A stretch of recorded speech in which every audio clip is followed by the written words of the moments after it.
आपको गिद्ध याद है? शायद नहीं होंगे, लेकिन आज से लगभग 10-15 साल पहले ये बड़े आकार वाले भद्दे से पक्षी क्या गांव क्या शहर लगभग हर जगह पाए जाते थे।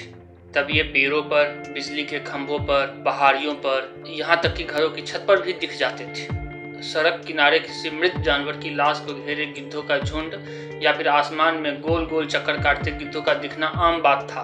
ये तादाद में इतने ज़्यादा थे कि किसी ने इनकी गिनती करने के बारे में सोचा ही नहीं। सन 1991-92 में देश भर में हुए सर्वे में पता चला था कि उस समय इसकी तादाद लगभग 4 करोड़ थी, लेकिन इसके महज 10 वर्षों के भीतर ही इसकी संख्या इतनी तेजी से कम हुई कि ये लुप्त होने के कगार पर आ गए हैं।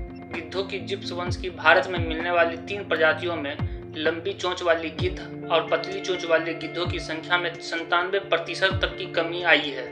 लेकिन सबसे बुरी हालत तो तीसरे प्रजाति सफेद पीठ वाले गिद्ध की थी, जिसकी संख्या 1992 से 2007 के बीच 99.9% तक की कमी हो गई थी। जानकारों का कहना है कि दुनिया के इतिहास में किसी पक्षी के इतनी तेजी से कम होते जाने का यह पहला मामला है। BNHS के प्रिंसिपल साइंटिस्ट विभू प्रकाश ने राजस्थान के मशहूर केवलादेव नेशनल पार्क भरतपुर में इसकी संख्या में कमी को दर्ज किया।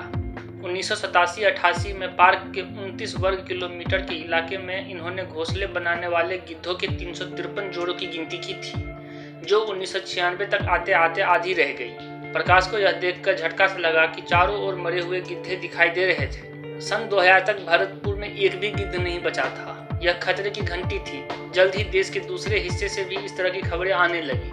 जिप्स वंश के इन गिद्धों की तादाद लाखों से घटकर अब लगभग 20,000 के आसपास है। इसमें लंबी चोंच वाले गिद्ध 12,000, सफ़ेद पीठ वाले गिद्ध 6,000 और सबसे कम लगभग 1,000 पतली चोंच वाले गिद्ध शामिल हैं। तेजी से कम होती गिद्धों की तादाद के रहस्य को समझना इतना आसान नहीं था। पक्षियों की आबादी में आई गिरावट के कई कारण हो सकते हैं, जैसे शिकारी, महामारी, प्राकृतिक आवास विनाश होना। लेकिन जिस तेजी से दक्षिण एशिया में गिद्धों की संख्या कम हुई, उसकी व्याख्या करने में ये कारक भी नाकाम रहे। शुरू में कुछ जीव वैज्ञानिकों ने इसके लिए मृत पशुओं के शरीर में कीटनाशकों के मिलने वाले अंशों को जिम्मेदार ठहराया। यहाँ भारत में कुछ जानवरों के शव में कीटनाशकों के अंश जरूर मिले थे, लेकिन उससे गिद्धों के खात्मे की पहेली नहीं सुलझी। आखिर में दूसरे कई देशों का इस पर ध्यान गया और पेरीग्रीन फंड के तहत करीब 1 दर्जन वैज्ञानिकों की एक अंतर्राष्ट्रीय टीम ने पाकिस्तान में गिद्धों की लाशों का परीक्षण किया।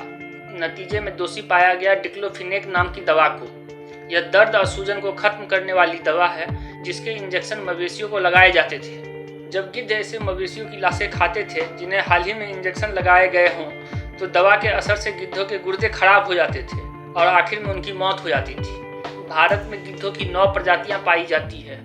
डिक्लोफिनेक इनमें से 3 को सबसे ज़्यादा प्रभावित करती है, यूरेशियन ग्रिफिन, हिमालयन ग्रिफिन।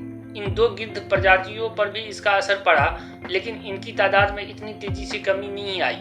इसकी वजह बताते हुए प्रकाश कहते हैं, ये दोनों प्रवासी गिद्ध हैं जो ऊपरी हिमालय क्षेत्र में अंडे देते हैं और मध्य एशिया तक उड़ान भरते हैं। उस क्षेत्र में इस दवा का इस्तेमाल नहीं होता है। गिद्धों की तादाद में कमी का असर पारसी समुदाय के एक अहम रिवाज पर भी पड़ा। पारसी समुदाय अपने मृतकों को प्रकृति को समर्पित कर देते हैं। इसके लिए वह मृतदेह को ऊंचाई पर स्थित पारसी शमशान में छोड़ देते हैं, जहां गिद्ध उन्हें खा लेते थे। पर गिद्धों के न रहने पर इनकी यह परंपरा लगभग खत्म सी हो गई है। आंकड़े बताते हैं कि सफेद पीठ वाले गिद्ध की संख्या 43.9% प्रति वर्ष की दर से गिर रही थी। गिद्धों के प्रजनन की दर बहुत धीमी होती है। वह एक बार में एक ही अंडा देता है, जिसे लगभग 8 महीने सेवना पड़ता है, तब जाकर बच्चा अंडे से बाहर आता है। प्रकाश ने अपने रिसर्च में बताया कि अगर गिद्धों की संख्या 5% से ज़्यादा की दर से कम हो रही है, तो धीमी प्रजनन गति के कारण उनके फिर से पनपने की संभावना लगभग न के बराबर होती है।